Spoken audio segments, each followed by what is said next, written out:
we felt as fathers that we needed to be heard from. Yes. And if anyone was going to study us or fix us, they first had to consider what we were feeling inside.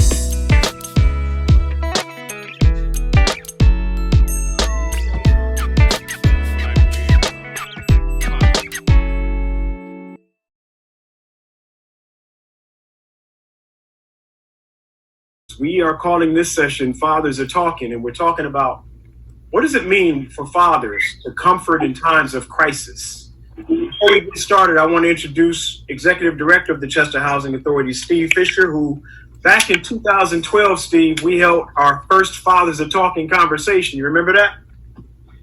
Yes, I do. In fact, we're right around the anniversary. It was April 2012. We called our first meeting, and here we are in April 2020.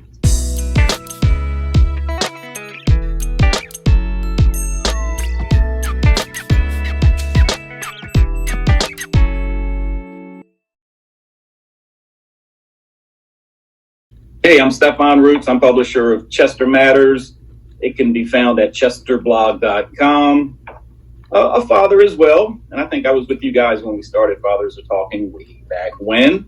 I'm a father of 5, 4 daughters, 1 son. They're all adult, thank God. Do either one of you remember a crisis in your life, kind of a social crisis in your life that you would look to dad or a dad figure and kind of look for some sense of comfort? You want to go first, Stefan? No? This conversation has been making me think of this. This time for our kids is going to be their trying moment in their childhoods, that when they become adults, parents, grandparents, they're going to be telling their kids about, how difficult it was when they were growing up, and, how they had to survive COVID-19. Reminds me of, when our parents used to tell us, how they walked 5 miles to school in the morning, through the driven snow in bare feet, to point out how good we have it, we had it at that time. So I think this presents an opportunity for us as fathers. A lot of their memories are going to include how hopefully their fathers helped them through the crisis, how they looked to their fathers for guidance, how they saw the steady hand that their father brought to the situation and helped to comfort them and let them know that things maybe weren't as bad as they seemed. When we last gathered a group of fathers, it was a few weeks ago, and we didn't really talk about what we had originally intended to, because COVID-19 had just hit, so most of the conversation revolved around that, and it was substantive and useful, I think, to all. And here we go again. We got another situation on our hands in this country.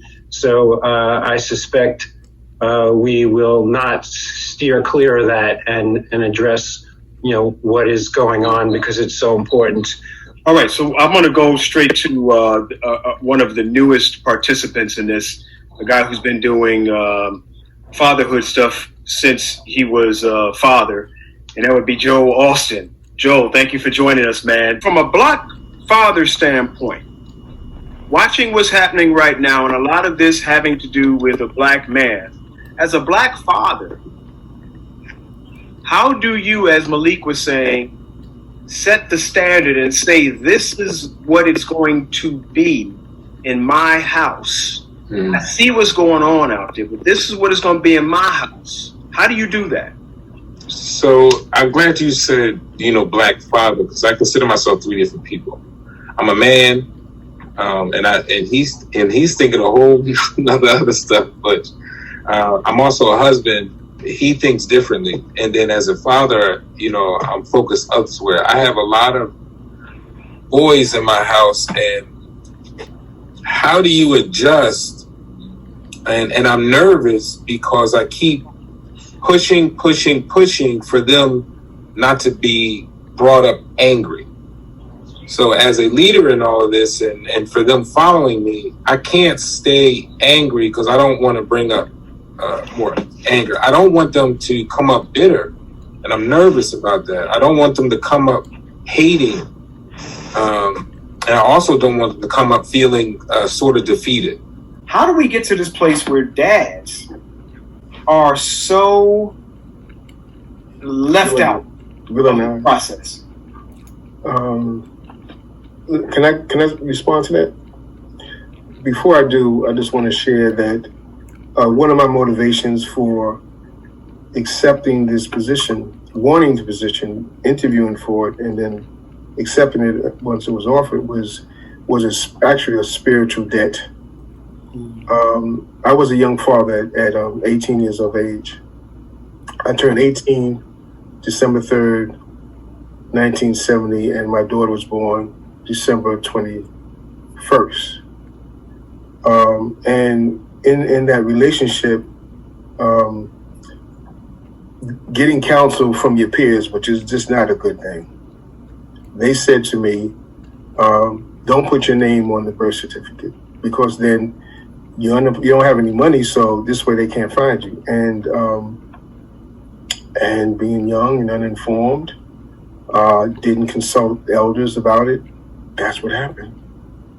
So my daughter, who actually committed suicide in 1996, lived all of her life with not having my name. And there was a period of time we weren't together.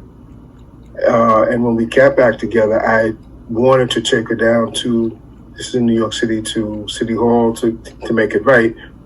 I kept on offering her the opportunity to do that.